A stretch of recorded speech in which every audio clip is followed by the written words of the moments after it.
Hello welcome to IAS factor. നമ്മൾ ഇന്ന് start ചെയ്യുന്നതാണ് റീസ്റ്റാർട്ടിൻ്റെ 60 ഡേയ്സ് പ്ലാനാണ്. കാരണം ഓൾറെഡി ഇനി കറക്റ്റ് 60+61 അത്ര ദിവസമേ ഉള്ളൂ. നമ്മൾ മെയ് 20 വരെയൊക്കെ കാൽക്കുലേറ്റ് ചെയ്യുകയാണെങ്കിൽ അപ്പോൾ ബാക്കിയുള്ള പ്രിപ്പറേഷൻ എങ്ങനെയാണ്? അപ്പോൾ നമ്മൾ ഇന്ന് സ്റ്റാർട്ട് ചെയ്യുന്നത് 60 ഡേയ്സ് പ്രോഗ്രാം വെച്ചിട്ടാണ്. സോ റീസ്റ്റാർട്ട് 60 ഓരോ ദിവസം എങ്ങനെയാണ് നമ്മൾ ഓരോ ഏരിയ പഠിക്കേണ്ടത് എന്നുള്ളതാണ് ഏറ്റവും ഇമ്പോർട്ടൻ്റ് ആയിട്ടുള്ള കാര്യം. സോ നമുക്ക് ഇന്ന് മോഡേൺ ഇന്ത്യ ആയതുകൊണ്ട് തന്നെ ഒരു ബുക്കിനകത്തുനിന്ന് ഏതൊക്കെ ഏരിയാസ് ആണ് ഇമ്പോർട്ടൻ്റ് എന്നാണ് നമ്മൾ ഇതിനകത്ത് പറയുന്നത്. സോ ലെറ്റ് സ്റ്റാർട്ട് ഓഫ് എന്താണ് സ്ട്രാറ്റജി എന്ന് നമുക്ക് നോക്കാം. I am Arjun R Shankar and let's go to the ഇന്നത്തെ പ്രധാനപ്പെട്ട സ്ട്രാറ്റജി എന്ന് പറയുന്നത് തന്നെ ഇതിനകത്ത് will actually have an idea regarding this. So 60 days plan എന്ന് പറയുമ്പോൾ നമ്മൾ സിവിൽ സർവീസിൻ്റെ പ്രിലിംസ് ആണ് നമ്മൾ ടാക്കിൾ ചെയ്യുന്നത്. സോ പ്രിലിംസിലേക്ക് നമുക്ക് എത്തണമെങ്കിൽ ഈ പറഞ്ഞ പ്രിലിംസിലേക്ക് നമുക്ക് എത്തണമെങ്കിൽ നമ്മൾ ചെയ്യേണ്ട കുറച്ച് കാര്യങ്ങളുണ്ട്. അടുത്ത 60 ഡേയ്സിൽ നമുക്ക് എപ്പോഴും ഞാൻ സ്ട്രോങ് ആയിട്ട് എപ്പോഴും വിശ്വസിക്കുന്ന ഏറ്റവും വലിയൊരു പോയിന്റ് ആണ് അടുത്ത UPSC പ്രിലിംസിൽ നമ്മുടെ 100 ക്വസ്റ്റ്യൻസിൽ നമുക്കൊരു 100-110 മാർക്ക് വരെ അല്ലെങ്കിൽ അതിന് മുകളിൽ 110 മുതൽ 120 മാർക്ക് വരെ വളരെ ഈസിയായി വാങ്ങാൻ കഴിയും, പ്രൊവൈഡഡ് നമുക്ക് നമ്മുടെ ബേസിക് പില്ലേഴ്സ് അറിയാമെങ്കിൽ. History, economy, polity, geography, environment, സയൻസിൻ്റെ കൂടുതലും കറണ്ട് അഫയേഴ്സ് റിലേറ്റഡ് ആണ്. പക്ഷെ ഏകദേശം ഈ ഒരു 5 പില്ലേഴ്സ് 5 പില്ലേഴ്സ് നന്നായി അറിയാമെങ്കിൽ നമ്മുടെ ബേസിക്സ് റൈറ്റ് ഫ്രം NCERTs അല്ലെങ്കിൽ സ്റ്റാൻഡേർഡ് ബുക്സോ അതിൻ്റെ ബേസിക് കോർ നമുക്ക് നന്നായി അറിയാമെങ്കിൽ ഈ പറയുന്നതെല്ലാം വളരെ ഈസിയാണ് എന്നാണ് എൻ്റെ തോട്ട് പ്രോസസ്സ്. കാരണം അതെപ്പോഴും 100 ക്വസ്റ്റ്യനകത്തുനിന്ന് ബാക്കി കറണ്ട് അഫയേഴ്സോ എന്ത് വേണോ ഒരു മിക്സ് ചെയ്തോട്ടെ, പക്ഷെ നമുക്കൊരു 110 മുതൽ 120 മാർക്ക് വാങ്ങിക്കാനുള്ള സ്കോറ് കിട്ടാനുള്ള കണ്ടന്റ് അതിനകത്ത് തന്നെയുണ്ട്. പക്ഷെ നമ്മളത് പലപ്പോഴും അത് നന്നായി പഠിക്കാറില്ല. കറണ്ട് അഫയേഴ്സ് ഡെഫിനറ്റ്ലി വാസ്റ്റ് ആണ്, ഞാൻ അല്ലെന്ന് ഞാൻ പറയുന്നില്ല. പക്ഷേ ഈ ഒരു 50-55 ക്വസ്റ്റ്യൻ നമുക്ക് കറക്റ്റ് ആക്കി കഴിഞ്ഞാൽ ബാക്കിയുള്ള ഈ 100 ക്വസ്റ്റ്യൻസിൽ എന്തായാലും ഒരു 20 ക്വസ്റ്റ്യൻ നമുക്ക് ചെയ്യാൻ പറ്റില്ല. അത് നമുക്ക് വേണമെങ്കിൽ പോയിസൺ ക്വസ്റ്റ്യൻ എന്ന് വിളിച്ചാൽ നമുക്കത് ഒരിക്കലും ചെയ്യാൻ പറ്റില്ല. കാരണം അത് ഭയങ്കര ടഫായിട്ട് എടുത്ത ക്വസ്റ്റ്യൻസ് ആണ്, നമുക്കത് ചെയ്യാൻ പറ്റില്ല. അപ്പോൾ അത് അവോയ്ഡ് ചെയ്യാന്നുള്ളത്, അല്ലെങ്കിൽ നമുക്ക് വേണമെങ്കിൽ ഒരു ഗെസ് എടുക്കാവുന്ന ക്വസ്റ്റ്യൻസ് ആണ്. സോ ശരിക്കും ഓൾമോസ്റ്റ് ഒരു 80 ക്വസ്റ്റ്യൻസ് ആണ് നമുക്ക് നമ്മുടെ ഡിസ്പോസലിന് UPSC നമുക്ക് തരുന്നത്. So this is 80 question that makes the big cut. ഈ 80 ക്വസ്റ്റ്യൻസിൽ ആ ടാർഗറ്റ് ഇസ് അറൌണ്ട് 55-60 നമുക്ക് കിട്ടും. ക്വസ്റ്റ്യൻസ് ബേസിക്സ് ആയിരിക്കും 50 ക്വസ്റ്റ്യൻസ്. അതിനകത്തുനിന്നൊരു ഒരു 6-7 ക്വസ്റ്റ്യൻസ് വേണമെങ്കിൽ നമുക്ക് തെറ്റാം. ബാക്കിയുള്ള ഒരു 30 ക്വസ്റ്റ്യൻ കറണ്ട് അഫയർ എന്ന് പറയുന്നത് നമുക്ക് എന്തെങ്കിലുമൊക്കെ ഒരു ഗെസ് എടുക്കാൻ പറ്റുന്നതാണ്. യു ക്യാൻ റൈറ്റ് സംതിങ്, ഒരു ലോജിക്കലായിട്ട് ചിന്തിച്ചാൽ എന്തെങ്കിലും ഒരു ഉത്തരം കിട്ടും. സോ എല്ലാം കൂടെ മിക്സ് ചെയ്ത് നെഗറ്റീവ് മാറ്റി കഴിയുമ്പോൾ ഒരു 110-120 സ്കോറ് അഷ്യോർഡ് ആണ് നമുക്ക്. നമ്മൾ ഇങ്ങനെ ചെയ്യുകയാണെങ്കിൽ കഴിഞ്ഞ വർഷം കട്ട് ഓഫ് എന്തായാലും സ്റ്റാഗ്നന്റ് ആണെന്നല്ല ഞാൻ പറയുന്നത്, കട്ട് ഓഫ് കീപ് ചേഞ്ചിങ്. പക്ഷേ കഴിഞ്ഞ കുറേ വർഷങ്ങളാകുമ്പോൾ നമുക്ക് ഏകദേശം 100+ ഉണ്ടെങ്കിൽ നമുക്കൊരു സേഫ് പൊസിഷൻ ആണെന്ന് പറയാൻ പറ്റും. സോ ഇതാണ് ഇവിടുത്തെ ഏറ്റവും വലിയ നമ്മൾ മനസ്സിലാക്കേണ്ട മറ്റൊരു പ്രധാനപ്പെട്ട കാര്യം. സോ അതാണ് ബേസിക്സിലേക്ക് ഞാൻ ഏറ്റവും കൂടുതൽ സ്ട്രെസ് കൊടുക്കുന്നത്. കറണ്ട് അഫയേഴ്സ് ഡെഫിനറ്റ്ലി നമ്മൾ പഠിക്കും. CSATന് ഒരു ശ്രമം കൂടെ നിങ്ങൾ നന്നായി കൊടുക്കണം. ഒരു പ്രാക്ടീസ് നമ്മൾ കുറച്ച് ഏരിയാസ് എങ്കിലും പ്രാക്ടീസ് ചെയ്യണം, ലൈറ്റ് ആയിട്ട് എടുക്കരുത്. പാസേജ് ഒക്കെ സോൾവ് ചെയ്യാൻ നോക്കണം. So practice makes it very important. അത് CSAT ആണെങ്കിലും പ്രിലിംസിൻ്റെ MCQ ആണെങ്കിലും ഒക്കെ നമുക്ക് ചെയ്യേണ്ടതായിട്ടുണ്ട്. അത് കുറച്ച് നമ്മൾ ഡെയിലി പ്രാക്ടീസ് ചെയ്യാന്നുള്ളതും വളരെ ഇമ്പോർട്ടൻ്റ് ആണ്. പിന്നെ ഏറ്റവും ഇമ്പോർട്ടൻറ്റ് 60 ദിവസത്തിൽ വെറുതെ ഇങ്ങനെ കുറേ കാര്യങ്ങൾ പഠിച്ചു വെച്ചിട്ട് 1ാമത്തെ ദിവസം തുടങ്ങി 49ാമത്തെ ദിവസം ആകുമ്പോഴേക്കും നമ്മൾ ഈ പറഞ്ഞ ഇതിലേക്ക് വന്ന ഒരു സാധനവും നമുക്ക് ഓർമ്മയുണ്ടാവില്ല. That is the key. അപ്പോൾ അവിടെ നമ്മൾ നോക്കേണ്ടത് പീരിയോഡിക് ആയിട്ട് റിവിഷൻ എടുക്കാൻ നോക്കുക. അറ്റ്ലീസ്റ്റ് ഒരു ടോപ്പിക്കെങ്കിലും നമ്മൾ തീർക്കുമ്പോൾ ഒരു ഹിസ്റ്ററിയുടെ ഒരു 4-5 ടോപ്പിക്കൊക്കെ ആകുമ്പോൾ തന്നെ ഏകദേശം ഒരു റിവിഷനിലേക്ക് പോകേണ്ട ഒരു സിറ്റുവേഷൻ നമുക്ക് കൊണ്ടുവരണം. അതാണ് നമ്മളിവിടെ ഏറ്റവും കൂടുതൽ മനസ്സിലാക്കേണ്ട ഒരു കാര്യം. സോ ഈ 60 ഡേയ്സിന് വളരെ കൃത്യമായിട്ട് നമ്മൾ ഇന്ന് സ്റ്റാർട്ട് ചെയ്യും. ഇതാണ് നമ്മുടെ ഇന്നത്തെ പ്ലാൻ എന്ന് പറയുന്നത്. So we are starting with modern India. Modern India എങ്ങനെയാണ് നമുക്ക് സ്റ്റാർട്ട് ചെയ്യേണ്ടതെന്നുള്ള രീതിയിലാണ് നമ്മൾ സ്റ്റാർട്ട് ചെയ്യുന്നത്. So let's immediately go into the content. നമുക്ക് ഇന്നത്തെ കണ്ടന്റ് എടുത്ത് പഠിക്കാം. നമ്മൾ മോഡേൺ ഇന്ത്യ സ്റ്റാർട്ട് ചെയ്യുകയാണ്. അപ്പോൾ ഡെഫിനറ്റ്ലി മോഡേൺ ഇന്ത്യ സ്റ്റാർട്ട് ചെയ്യുമ്പോൾ ഇതിലെ സോഴ്സ് എന്ന് പറയുന്നത് വളരെ ഇമ്പോർട്ടൻ്റ് ആണ്. സോഴ്സ് ഇപ്പോൾ ഞാനിതിൽ മൾട്ടി സോഴ്സസ് വെച്ചിട്ടുണ്ടെങ്കിൽ നിങ്ങൾക്ക് ഏതെങ്കിലും ഇഷ്ടമുള്ള, ഇപ്പോൾ സ്പെക്ട്രമാണ് നിങ്ങൾ പഠിച്ചിട്ടുണ്ടെങ്കിൽ അങ്ങനെ, ഇനി ലാസ്റ്റ് മിനിറ്റ് അതൊന്നും കയ്യിലില്ല, എൻ്റെ കയ്യിൽ എന്തെങ്കിലും നോട്ട് മാത്രമാണുള്ളെങ്കിൽ അങ്ങനെ എന്ത് വേണോ ചെയ്യാം. ഒരുപാട് സോഴ്സ് നമുക്ക് പഠിക്കാനുള്ള സമയമില്ല. We have only stick to 1 source or 1 note. ഇനി 60 ദിവസത്തെ കാര്യമാണ് ഞാൻ പറയുന്നത്, ഇനി ഫുൾ പ്രിപ്പറേഷൻ അല്ല.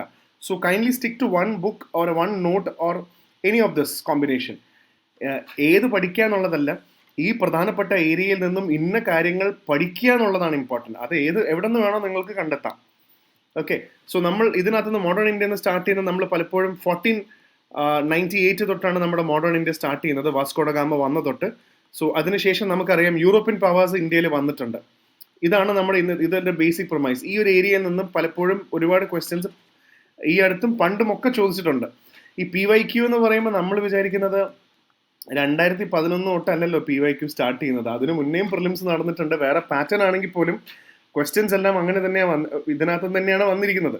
സോ PYQ എന്ന രീതിയിലാണ് ഞാൻ ഉദ്ദേശിച്ചത്. സോ 1498 തൊട്ട് വാസ്കോഡ ഗാമ വന്നതിന് ശേഷം തൊട്ട് വി ഹാവ് പോർച്ചുഗീസ് പവർ. അതിനുശേഷം നമുക്ക് പ്രധാനപ്പെട്ട പോർച്ചുഗീസ് കുറേ കാലം ഇവിടെ ഭരിച്ചു 1498 തൊട്ട് 1599 1600 തൊട്ട് എക്സാക്ട്ലി പറയുകയാണെങ്കിൽ English East India company, 1602 Dutch East India company, 1616 to 1920 വരെ ഡാനിഷ് ഈസ്റ്റ് ഇന്ത്യ കമ്പനി, 1664 തൊട്ട് ഫ്രഞ്ച് ഈസ്റ്റ് ഇന്ത്യ കമ്പനി. ഇവർ ഇന്ത്യയിൽ വന്ന തൊട്ട് പ്രധാനപ്പെട്ട കുറച്ച് കാര്യങ്ങളുണ്ട്. അത് എല്ലാം കൂടെ ഓടിച്ചു പഠിക്കാനുള്ളതല്ല. ഇത് സ്പെക്ട്രത്തിന്റെ ഇതാണ് ഞാൻ ഇതിനകത്ത് വെച്ചത്. നമുക്ക് ഇതിനകത്ത് നിന്ന് എന്താണ് പഠിക്കാനുള്ളതെന്ന് നമുക്ക് നോക്കാം. അപ്പൊ എന്തായാലും യൂറോപ്യൻ പവേഴ്സ് ഇന്ത്യയിൽ, അഡ്വെന്റ് ഓഫ് യൂറോപ്യൻസ് എന്ന് കാണുമ്പോൾ യൂറോപ്യൻ പവേഴ്സ് ഇന്ത്യയിൽ വന്നു എന്ന് നമുക്കൊരു ധാരണയുണ്ട്. അത് അവിടെ ഇരിക്കട്ടെ. ഇനി ഏതൊക്കെ ഏരിയാസ് ആണ് നമുക്ക് ഇതിനകത്ത് നിന്ന് പഠിക്കേണ്ടതെന്ന് നമുക്ക് റിവൈസ് ചെയ്യാം. സോ ഡെഫിനറ്റ്ലി ആദ്യം കൊടുക്കേണ്ട ഒരു പ്രധാന കാര്യം എന്ന് പറയുന്നത് മനസ്സിലാക്കി വെച്ചാൽ മതി എന്തുകൊണ്ടാണ് പോർച്ചുഗീസുകാർ ഇങ്ങോട്ട് വരാനുണ്ടായിരുന്ന കാര്യം എന്നുള്ളതും കൂടെ നമുക്കൊരു ഐഡിയ ഉണ്ടാവണം. Why did Portuguese people? അപ്പൊ ഇതിനകത്ത് നമ്മൾ എടുത്തു നോക്കേണ്ട പ്രീവിയസ് ഇയർ ക്വസ്റ്റൻ ആണ് കേപ്പ് ഓഫ് ഗുഡ് ഹോപ്പ്. ഞാൻ ഈ പറയുന്നതെല്ലാം PYQ കൂടെ ബേസ് ചെയ്തിട്ടാട്ടോ. കേപ്പ് ഓഫ് ഗുഡ് ഹോപ്പ് എന്ന് പറയുന്ന ആ ഒരു ആംഗിളും കൂടെ നമ്മൾ നോക്കണം. കാരണം പണ്ട് ഇന്ത്യയിലേക്ക് വരാനുള്ള സമയം, ഇവിടെ നിന്നും ഇന്ത്യയിലേക്ക് വന്നിരുന്ന അല്ലെങ്കിൽ ഇന്ത്യൻ സബ് കോണ്ടിനെന്റിലേക്ക് വന്നിരുന്ന ആൾക്കാരെല്ലാം നമുക്ക് അറബ് കൺട്രീസ്, പേർഷ്യ വഴി അറബ് കൺട്രീസ് വഴിയാണ് യൂറോപ്പിലേക്ക് നമ്മൾ പോയിരുന്നത്. സോ ഇവർക്കൊരു ഡയറക്റ്റ് ഇങ്ങനെ ഒരു റൂട്ട് ഉണ്ടായിരുന്നില്ല. അങ്ങനെയാണ് പിന്നീട് ബാർത്തലോമിയോ ഡയസ് എന്ന് പറയുന്ന ഒരാൾ, so that is also very important. His name is Bartholomew Dias. ഇതും PYQ ആണ്. ബാർത്തലോമിയോ ഡയസ് എന്ന് പറയുന്ന ഒരാൾ, he found a route without. അപ്പൊ എന്താ സംഭവം എന്ന് വെച്ചാൽ ഇവിടെ നിന്ന് പോയിരുന്ന 5 രൂപയുടെ സാധനം, ഇന്ത്യയിൽ നിന്ന് പോയിരുന്ന 5 രൂപയുടെ സാധനം ഇവിടെ കൂടെയൊക്കെ പോയി യൂറോപ്പിലൂടെ എത്തുമ്പോൾ, അറബ് കൺട്രീസ് കഴിഞ്ഞ് എത്തുമ്പോൾ, ഇവിടെ എത്തുമ്പോൾ 100 രൂപ അല്ലെങ്കിൽ 150 രൂപയാവുന്ന ഒരു അവസ്ഥയാണ്. സോ ഇതിന്റെ ഇന്റർമീഡിയറ്റ്സ് എന്ന് പറയുന്നത് അറബ്സ് ആയിരുന്നു. ആൻഡ് യൂറോപ്യൻകാർക്ക് അറബ്സിന് ഇഷ്ടമല്ലായിരുന്നു. സോ അതുകൊണ്ടാണ് ആ കാലഘട്ടത്തിൽ ഒരുപാട് യൂറോപ്യൻ അറബ് വാർ നടന്നിരുന്നത്. അതും ക്ലിയർ ആയിട്ട് നമുക്ക് മനസ്സിലാക്കാം. So Cape of Good Hope എന്ന് പറയുമ്പോൾ ഇവിടെ നിന്ന് ഈ ആഫ്രിക്ക വഴി ഒരു രാജ്യവും ടച്ച് ചെയ്യാതെ ഡയറക്റ്റ്ലി ഇവർ ഇങ്ങനെ വന്നിട്ടാണ് ഇവർ നേരെ കാലിക്കറ്റ് വന്നിറങ്ങിയത്.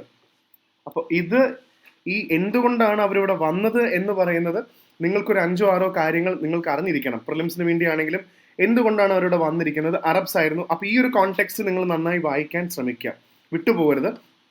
സോ അതുകൊണ്ട് തന്നെ early European explorers and trade Roots, ഇതിലാണ് ബാർത്തലോമിയോ ഡയസിന്റെ കാര്യമൊക്കെ നമ്മൾ കേപ്പ് ഓഫ് ഗുഡ് ഹോപ്പും കാര്യങ്ങളൊക്കെ പറഞ്ഞത്. ഈവൻ കൊളംബസ് പോലും 1492 അമേരിക്ക കണ്ടുപിടിച്ചു എന്ന് പറയുമ്പോൾ പോലും Columbus really wanted to explore and find out India. Everybody wanted to come to India. അപ്പോൾ അതിന്റെ ഭാഗമായിട്ട് അയാൾ അറിയാതെ പോയി USA കണ്ടുപിടിച്ചതാണ്. So USA was actually found out accidentally when he wanted to find India. അപ്പോൾ അങ്ങനെ കുറെ ട്രാവലേഴ്സ് ഉണ്ട്. Reasons for European arrival, search for new trade routes, fall of Constantinople in 1553, ഈ ഒരു ആംഗിൾ ഒക്കെ ഉണ്ട്. പിന്നെ പോർച്ചുഗീസ്, ഡച്ച്, ബ്രിട്ടീഷ്, ഫ്രഞ്ച്, ഡാനിഷും കൂടെ ഇതിനകത്തുണ്ട്. ഞാൻ ഇതിനകത്ത് എഴുതിയിട്ടില്ല. ഇവരെന്തിനാണ് ഇന്ത്യയിൽ വന്നത്, ഈ ഒരു ആംഗിളും കൂടെ ഇതിനകത്തുണ്ട്. ഇവരെന്തിനാണ് ഇന്ത്യയിൽ വന്നതെന്ന് പറയുമ്പോൾ ബേസിക്കലി എല്ലാവരും ട്രേഡിന് വേണ്ടി തന്നെയാണ് ഇവിടെ വന്നത്. സോ ട്രേഡ് എന്ന് പറയുന്ന ആസ്പെക്റ്റിന് വേണ്ടി തന്നെയാണ് പോയത്. അവരുടെ രാജ്യത്തിലേക്ക് ബാക്കി കയറ്റി വിടാനാണ് വന്നത്. ഇതിൽ 2 പ്രധാനപ്പെട്ട കാര്യങ്ങളും കൂടെ ഓർത്ത് വെക്കണം. കൊളോണിയലിസം പ്ലസ് ഇംപീരിയലിസം എന്ന് പറയുന്ന 2 ഇമ്പോർട്ടൻറ്റ് കാര്യങ്ങളുടെ ഡെഫിനിഷനും കൂടെ നമുക്ക് ഏകദേശം ഒരു ധാരണ ഉണ്ടായിരിക്കണം. ഇപ്പോൾ കൊളോണിയലിസം എന്ന് പറഞ്ഞാൽ A എന്ന് പറഞ്ഞൊരു രാജ്യം ഇവിടെ B എന്ന് പറഞ്ഞ സ്ഥലത്ത് വന്നു. ഇവർ Bയിൽ നിന്നും കുറേ സംഭവങ്ങൾ Aയിലേക്ക് തിരിച്ചു കൊണ്ടുപോയി. സിമ്പിൾ. ഇംപീരിയലിസം എന്ന് പറയുമ്പോൾ അവർ വേറെ ഒന്നും മാറ്റിയില്ല. പക്ഷേ A എന്ന് പറഞ്ഞ രാജ്യത്തു നിന്ന് ആൾക്കാർ B എന്ന് പറഞ്ഞ രാജ്യത്തിൽ വന്ന് ഇവരുടെ ടാക്സേഷൻ സിസ്റ്റം, ഇവരുടെ എക്കോണമി, ഇവരുടെ അഡ്മിനിസ്ട്രേറ്റീവ് സിസ്റ്റം ഒക്കെ A രാജ്യത്തിന്റെ അതേപോലെ തന്നെ ഇവിടെ ആക്കി വെച്ചു. ഇവിടുത്തെ ആൾക്കാരുടെ ഒക്കെ എടുത്ത് കളഞ്ഞിട്ട് A എങ്ങനെയാണോ അതേപോലെ തന്നെ ഇവിടെ Bയിലും ആക്കി വെച്ചു. ഒരു തരത്തിൽ അവരുടെ ട്രേഡ്, എക്കോണമി, പൊളിറ്റിക്സ്, അഡ്മിനിസ്ട്രേഷൻ എല്ലാത്തിനും കൈകടത്തി കംപ്ലീറ്റ് മാറ്റിമറിച്ചപ്പോൾ that is not a colonialism. അത് കോളനിവൽക്കരണം മാത്രമല്ല, that is a kind of an imperialism. You change the system. അപ്പം ഇങ്ങനെ ചെയ്ത് ഇവിടെ വന്ന എല്ലാവരും, പോർച്ചുഗീസോ ഡച്ച്, എല്ലാവരും ട്രേഡിനാണ് വന്നെങ്കിൽ പോലും ഇങ്ങനെ ഒരു ഇൻട്രസ്റ്റ് ഉണ്ടായിരുന്നത് ഈ കൂട്ടത്തിൽ ഏറ്റവും കൂടുതൽ ബ്രിട്ടീഷുകാരാണ്. അങ്ങനെ ഒരു സിസ്റ്റത്തിലേക്ക് കംപ്ലീറ്റ്ലി ഒരു മാറ്റം ഇങ്ങനെ കൊണ്ടുവരാനും അവർ നോക്കിയത്. So out of the league നമുക്ക് പറയാൻ പറ്റും ബ്രിട്ടീഷുകാരാണ് കുറച്ചും കൂടെ അങ്ങനത്തെ ഒരു ഇൻട്രസ്റ്റ് ഉണ്ടായിരുന്നത്. ബാക്കി എല്ലാവർക്കും ട്രേഡ് മാത്രമേ ഉണ്ടായിരുന്നുള്ളൂ. പിന്നെ ഒരു കാര്യം കൂടെ പ്രത്യേകം ഓർക്കണം, ഇവരുടെ കൺവേർഷൻ ആംഗിള് വളരെയധികം ചർച്ച ചെയ്യപ്പെട്ടിട്ടുണ്ട് ഈ ചാപ്റ്ററുകളിലൊക്കെ. കൺവേർഷൻ ഇൻ ദ സെൻസ് എല്ലാവരെയും ക്രിസ്ത്യാനിറ്റിയിലേക്ക് കൺവേർട്ട് ചെയ്യുന്നതും ഒരു വലിയ മാസ് സ്കെയിൽ പ്രോബ്ലം ആയിട്ടുണ്ട്. അതിൽ മാസ് സ്കെയിൽ പോർച്ചുഗീസ് ആയിരുന്നു ഏറ്റവും കൂടുതൽ കൺവേർഷൻസിനൊക്കെ മുന്നേ നിന്നിരുന്നത്. പിന്നെ ഡെഫിനറ്റ്ലി വാസ്കോ ഡ ഗാമയുടെ അറൈവലും പോർച്ചുഗീസ് ഡോമിനൻസ് ആണ് നമ്മൾ അടുത്ത പ്രധാനപ്പെട്ട സംഭവം. സോ പോർച്ചുഗീസ് എന്ന് പറയുമ്പോൾ ഇന്ത്യയിൽ നമ്മൾ എല്ലാം കാണാതെ പഠിക്കുകയല്ല. ആ 1498 തൊട്ട് 1739 വരെയുള്ള ആ പീരീഡ് വളരെ ഇമ്പോർട്ടൻ്റ് ആണ്. കാരണം കുറച്ച് കഴിയുമ്പോൾ ബ്രിട്ടീഷുകാരാണ് പവർഫുൾ ആവുന്നത്. ഇതും വളരെ ഇമ്പോർട്ടൻ്റ് ആണ്. ഈ പോർച്ചുഗീസ് ഉണ്ടെങ്കിലും ബ്രിട്ടീഷ് ഉണ്ടെങ്കിലും ഇംഗ്ലീഷ് ഉണ്ടെങ്കിലും ഡച്ച്, ഡാനിഷ്, അതേപോലെ ഫ്രഞ്ച് ഉണ്ടെങ്കിലും ഔട്ട് ഓഫ് ദിസ് ബ്രിട്ടീഷ് ആണ്, ഇംഗ്ലീഷ് പീപ്പിൾ ആണ് ഏറ്റവും കൂടുതൽ സക്സസ്ഫുൾ ആയത്. ബാക്കി എല്ലാവരെയും ഒരു സൈഡിലേക്ക് അവർ മാറ്റി നിർത്തി. അപ്പോൾ അതെന്താണെന്നും കൂടെ നമുക്കൊരു, പിന്നെ പ്രധാനപ്പെട്ട ആൾക്കാരുടെ പേരുണ്ട്. അൽഫോൺസോ ഡി അൽബുക്വർക്ക് എന്ന് പറയുന്ന ആളെ നമ്മൾ ഓർത്തിരിക്കണം. അപ്പോൾ പോർച്ചുഗീസ് പവേഴ്സ് കുറച്ച് ആൾക്കാരുണ്ട്. ഇപ്പോൾ ഉദാഹരണത്തിന് ഫ്രാൻസിസ്കോ ഡി അൽമേഡ എന്ന് പറഞ്ഞ ആളുണ്ട്. അതേപോലെ തന്നെ അൽബുക്വർക്ക്. ഈ ഓരോ ഗവർണറോ വൈസ്രോയോ എന്ന് നിങ്ങൾ വിളിക്കുന്ന അൽബുക്വർക്ക്, അതേപോലെ നീനോ ഡ ക്യൂന എന്ന് പറയുന്ന ഇവരുടെയൊക്കെ ഒന്നോ രണ്ടോ കാര്യങ്ങൾ ഓർത്താൽ മതി. ഇപ്പോൾ ആരാണ് കൊച്ചിയിലേക്ക്, കാലിക്കറ്റ് നിന്നും പതുക്കെ കൊച്ചിയിലേക്ക് ബേസ് മാറ്റി, കൊച്ചിയിൽ നിന്നും പതുക്കെ ഗോവയിലേക്ക് ബേസ് മാറ്റി. അപ്പോൾ ശരിക്കും ബ്ലൂ വാട്ടർ പോളിസി എന്ന് പറയുന്നതും വളരെ പ്രധാനപ്പെട്ടതാണ്. Francisco de Almeida blue water policy എന്നാണ് അതിനെ വിളിക്കുന്ന പേര്. അതായത് വേറൊന്നുമില്ല, ബ്ലൂ വാട്ടർ പോളിസി എന്ന് പറഞ്ഞാൽ അന്നത്തെ സ്ഥലങ്ങളെല്ലാം കടലിന്റെ തീരത്തുള്ളതായിരുന്നു. ഇപ്പോൾ കൊച്ചി ആണെങ്കിലും ഗോവയാണെങ്കിലും കണ്ണൂരാണെങ്കിലും കോഴിക്കോടാണെങ്കിലും എല്ലാം കടലിനോട് ചേർന്നിരിക്കുന്ന സ്ഥലങ്ങളാണ്. അപ്പോൾ അവരുടെ തീരെ അനുസരിച്ച് പോർച്ചുഗീസുകാർക്ക് ആരാണോ കടലിൽ ആധിപത്യം സ്ഥാപിക്കുന്നത്, ഡോമിനൻസ് കൊണ്ടുവരുന്നത്, അവരാണ് അവിടുത്തെ ഏറ്റവും ശക്തരായിട്ടുള്ള ആൾക്കാർ. സോ ആ കോണ്ടെക്സ്റ്റ് ആണ് ബ്ലൂ വാട്ടർ എന്ന് ഉദ്ദേശിക്കുന്ന തന്നെ ഇവിടെ കടൽ എന്നാണ്. So who has the control of the oceans, he is the champion, he is the controller. അങ്ങനെ ഒരു തോട്ട് ഉണ്ടായിരുന്നു. അപ്പോൾ ഇത് പോർച്ചുഗീസുകാരെ കുറിച്ചിട്ട് കുറച്ച് കാര്യങ്ങൾ ഇവിടെ ഉണ്ട്. കണ്ടോ, ഇതിന് നമ്മൾ എടുത്തു പറയുന്നുണ്ട്. അൽഫോൺസോ ഡി അൽബുക്വർക്ക് ഗോവ കോൺകർ ചെയ്തു. Propagation of Christianity with Inter marriage, ഒരു മിക്സിംഗ് കൊണ്ടുവന്നു. അതാണ് ഒരു കൺവേർഷൻ പ്രോസസ്സ് ഭയങ്കര ഹൈ ആയിരുന്നു. അത് സാധാരണക്കാർക്ക് ഇഷ്ടമല്ലായിരുന്നു. സോ ബ്ലൂ വാട്ടർ പോളിസി എന്നുള്ളത് മനസ്സിലായെന്ന് വിചാരിക്കുന്നു. അതേപോലെ തന്നെ അൽബുക്വർക്കിന് ശേഷം അൽബുക്വർക്ക് നമ്മളിപ്പോൾ ബ്ലൂ വാട്ടർ പോളിസി കണ്ടിന്യൂ ചെയ്തു. പിന്നീട് Portuguese Goa, Daman and Diu ഒക്കെ എടുത്തു. അപ്പോൾ ഇവരുടെ പ്രധാനപ്പെട്ട സംഭവം എന്ന് പറയുമ്പോൾ നമ്മൾ ഇത് നോക്കുമ്പോൾ ഏറ്റവും ഇമ്പോർട്ടൻ്റ് ആയിട്ടുള്ള ഒരു കാര്യം നമ്മൾ ഇതിനകത്ത് നോക്കുമ്പോൾ, യൂറോപ്യൻ പവേഴ്സ് നോക്കുമ്പോൾ അവരുടെ ഫാക്ടറി ഏതാണെന്നുള്ളത് വളരെ ഇമ്പോർട്ടൻ്റ് ആണ്. അതും പ്രീവിയസ് ഇയർ ക്വസ്റ്റൻ ആണ്. ആരുടെയൊക്കെ ഫാക്ടറികളാണ് നമ്മൾ ഇമ്പോർട്ടൻ്റ് ആയിട്ട് പഠിക്കേണ്ടത്?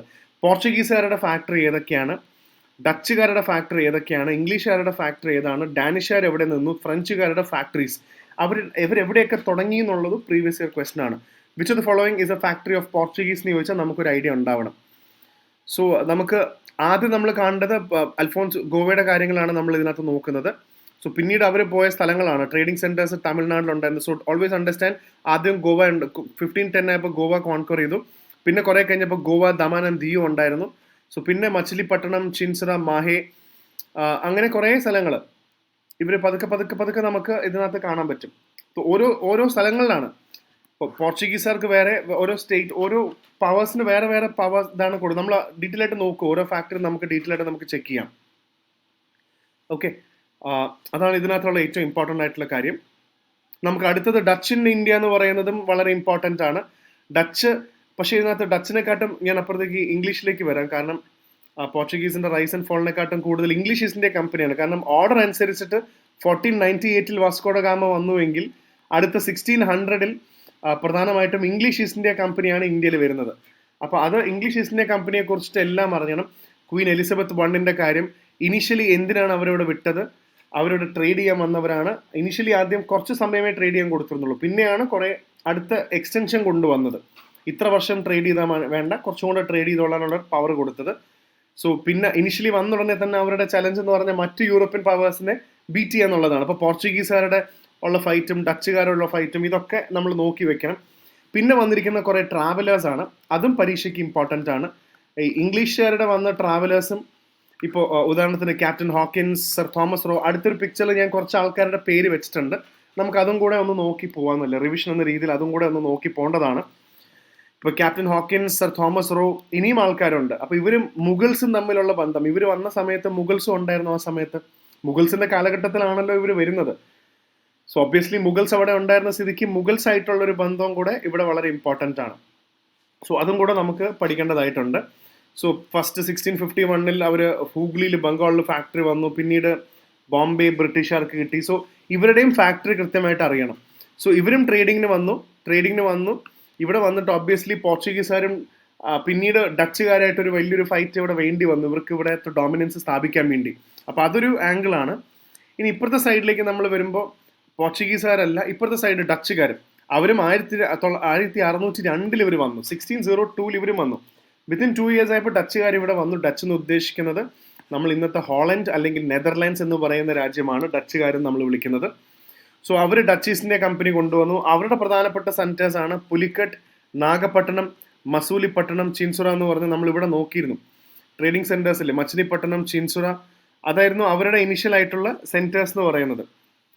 ഇവരുടെ ഡച്ചുകാരുടെ ഇവരും ഇപ്പോൾ British in battle of Colachel വളരെ ഇമ്പോർട്ടൻ്റ് ആണ്. കാരണം കൊളച്ചൽ യുദ്ധം നമ്മുടെ കേരളക്കാരായിട്ടും കൂടെ ബന്ധപ്പെട്ട ഇവിടുത്തെ ട്രാവൻകൂർ ആയിട്ടാണ് ഇവർ ഡച്ചുകാർ ഫൈറ്റ് ചെയ്തത്. ഇംഗ്ലീഷുകാർ പോലും മുട്ടുകുത്തിയ അല്ലെങ്കിൽ പോർച്ചുഗീസുകാരൊക്കെ ഇടയ്ക്കിടയ്ക്ക് ഫൈറ്റ് ചെയ്ത് മുട്ടുകുത്തുന്ന ഡച്ച് പട അല്ലെങ്കിൽ ഡച്ച് ആർമീനെ the Travancore kingdom gave a very stiff resistance. അങ്ങനെയാണ് കൊളച്ചിൽ എന്ന് പറയുന്ന സ്ഥലത്ത് വെച്ചിട്ട് ബ്രിട്ടീഷ് ഡെലനോയ് എന്ന് പറഞ്ഞൊരു ഓഫീസർ ലീഡ് ചെയ്ത് ഇവരെല്ലാം സറണ്ടർ ചെയ്തത് ട്രാവൻകൂർ ആർമി അല്ലെങ്കിൽ അന്നത്തെ നായർ ബ്രിഗേഡിന്റെ അടുത്ത്, നായർ പടയുടെ അടുത്ത്. സോ ഇതൊരു ഡച്ചുകാരുടെ ആംഗിളും കൂടെ നമ്മൾ വാറും കൂടെ നോക്കണം. അപ്പോൾ ഫാക്ടറീസ് നോക്കുന്നതോടൊപ്പം തന്നെ ഈ ഒരു ആംഗിളും കൂടെ നിങ്ങൾ നോക്കണം. പിന്നെ ഇതൊരു ചോദ്യമായിട്ട് ചോദിക്കാവുന്നതാണ്. പോർച്ചുഗീസുകാരുടെ റൈസ് ആൻഡ് ഫോള് കാണിക്കുന്നുണ്ട്. ഏകദേശം നിങ്ങൾ കാണും പറയാം 1498 ഇത് സ്പെക്ട്രമാണ്. സാമറിൻ വെൽക്കം ചെയ്തു. കൊച്ചിനിലെ ആദ്യത്തെ ഫോർട്ട് കൊണ്ടുവന്നു. അതിനുശേഷം കണ്ണൂർ, അതാണ് കൊച്ചിയിൽ വന്നു. ആദ്യം കോഴിക്കോട് വന്നു, കൊച്ചി എടുത്തു. അന്നത്തെ പെരുമ്പടപ്പ് സ്വരൂപം എന്നാണ് കൊച്ചിനെ വിളിക്കുന്നത്, പെരുമ്പടപ്പ് സ്വരൂപം. സോ കാലിക്കറ്റ്, കൊച്ചി, പിന്നെ കണ്ണന്നൂർ എന്നുള്ളത് കണ്ണൂരാണ്. പിന്നെ പതുക്കെ ഗുജറാത്തിന്റെ ആർമീനെയും ഈജിപ്തിന്റെ ആർമീനെയും സാമറിനെയും ഒക്കെ പരാജയപ്പെടുത്തി ഫ്രാൻസിസ്കോ അൽമേഡ വളരെ അന്നത്തെ ഫേമസ് പോർച്ചുഗീസ് റൂൾ ഒന്ന് സ്റ്റാർട്ട് ചെയ്ത് വെച്ചു. പിന്നെ പതുക്കെ ബ്ലൂ വാട്ടർ പോളിസി. പിന്നെ അൽഫോൺസോ അൽബുക്കുർക്കാണ് പറയുന്നത് പോർച്ചുഗീസ് ഗവർണർ ബിജാപ്പൂർ, ഗോവ കിട്ടിയവർക്ക്. സോ ഓൾമോസ്റ്റ് കാലിക്കറ്റ്, കൊച്ചി, കണ്ണൂർ, മറ്റ് ഫോഴ്സസിനെ ഡിഫീറ്റ് ചെയ്തു ഗോവ. പിന്നെ പോർച്ചുഗീസ് ക്യാപിറ്റലായിട്ട് ഗോവയെ അവർ മാറ്റുന്നു. ഇന്നും ഗോവ അങ്ങനെ തന്നെയാണ്. പിന്നെ Diu, Daman and Diu, union territory പോലെ ദമാൻ ആൻഡ് ദിയുവും കൂടെ കിട്ടുകയാണ്. പിന്നെ പതുക്കെ സൂരറ്റും കാര്യങ്ങളൊക്കെ എടുത്ത് പിന്നെ ഇംഗ്ലീഷായിട്ട് ഫൈറ്റ് ചെയ്ത് വിടുകയാണ്. സോ അങ്ങനെയാണ് ഇവർ വന്ന് അവസാനിക്കുന്ന ഒരു കാലഘട്ടം ഇവിടെ നിൽക്കുന്നത്. ഇത് വളരെ കൃത്യമായിട്ട് തന്നെ ഒരു ക്ലാരിറ്റി നമുക്ക് ഉണ്ടാവണം എന്നുള്ളതാണ് പറയുന്നത്. ഇനി അടുത്ത ഡാനിഷുകാർ ഇന്ത്യയിൽ വന്നിട്ടുണ്ട്. ഇപ്പോൾ ഡാനിഷുകാർ, ഇപ്പോൾ അടുത്ത ഫ്രഞ്ച് പറയാൻ കാരണം ഡാനിഷുകാർ ഇന്ത്യയിൽ വന്നത് വളരെ ചെറിയൊരു പീരീഡാണ്. അതായത് അവർ ഓൾമോസ്റ്റ് ഒരു 20s മുതൽ ഒരു 14 മുതൽ 1016 തൊട്ട് ഒരു 1014 തൊട്ട് 20 വരെയൊക്കെയുള്ള കാലഘട്ടത്തിൽ അവരിവിടെ വന്നു. ട്രാൻക്യുബാർ എന്ന് പറയുന്ന സ്ഥലം നമ്മുടെ തഞ്ചാവൂർ, തമിഴ്നാട്ടിൽ കുറച്ച് സ്ഥലങ്ങളിൽ അവർ ട്രേഡിംഗ് മാത്രമേ ചെയ്തെന്നുള്ളൂ ഡാനിഷുകാർ. വലിയ പൊളിറ്റിക്കൽ സബ്ജുഗേഷൻസിന് ഡാനിഷുകാർ ഉണ്ടായിരുന്നില്ലെന്നാണ് നമുക്ക് മനസ്സിലാക്കാൻ പറ്റുന്നത്. സോ അപ്പാർട്ട് ഫ്രം ദാറ്റ് ഡാനിഷുകാരല്ലാണ്ട് പിന്നെ അടുത്ത ഏറ്റവും പ്രധാനപ്പെട്ട ആൾക്കാർ ഫ്രഞ്ചാണ്. അത് വളരെ കൃത്യമായിട്ട് ഫ്രഞ്ച് എന്ന് പറയുമ്പോൾ നമ്മൾ കുറച്ചധികം കാര്യങ്ങൾ പഠിച്ചിരിക്കണം.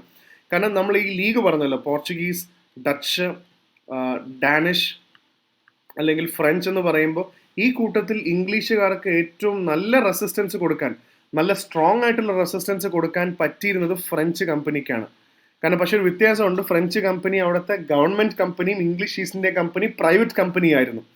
സോ ഫ്രഞ്ചുകാർ ഒരു ഗവൺമെന്റിന്റെ സിസ്റ്റത്തിൽ എന്തെങ്കിലും ചെയ്യണമെങ്കിൽ ഉടനെ അപ്രൂവൽ എടുത്ത് ബ്യൂറോക്രാറ്റിക് സിസ്റ്റത്തിൽ വർക്ക് ചെയ്തിരുന്നതാണ് ഇംഗ്ലീഷ്. അതുകൊണ്ട് അത് വലിയൊരു കാരണമാണ് ഫ്രഞ്ച് ഈസ്റ്റ് ഇന്ത്യ കമ്പനിക്ക് ഒരുപാട് പരാജയങ്ങൾ വരാൻ. കാരണം English East India company private ആയതുകൊണ്ടും അവർക്ക് ആരോടും ചോദിക്കേണ്ടത്, ദേ ഹാഡ് ഹ്യൂജ് മണി. അപ്പോൾ അത് ഓർത്ത് വെക്കുക. കോൾബർട്ട് എന്ന് പറയുന്ന ആളുടെ കീഴിൽ കമ്പനി വന്നു. പ്രധാനപ്പെട്ട ഫ്രാങ്കോയി മാർട്ടിൻ ഡൂപ്ലി. ഫ്രഞ്ച് കോൺഫ്ലിക്റ്റുകൾ, ബ്രിട്ടീഷുകാരും ഫ്രാൻസും തമ്മിലുള്ള ഫൈറ്റ്, കർണാട്ടിക് വാർ എന്ന് പറയുന്ന ഈ വാറും പ്രധാനപ്പെട്ട രീതിയിൽ ഓർത്തിരിക്കേണ്ടതാണ്. അപ്പോൾ ഫ്രഞ്ച് ഫാക്ടറിയും നിങ്ങൾ ഓർത്തിരിക്കണം. ഇത് അടുത്തൊരു പ്രധാനപ്പെട്ട കാര്യമാണ്. പിന്നെ ആംഗ്ലോ ഫ്രഞ്ച് വാർ കണ്ടോ, ഇതിനകത്ത് പ്രധാനമായിട്ടും നമ്മൾ ഓർക്കേണ്ട കുറച്ച് കാര്യങ്ങളുണ്ട്.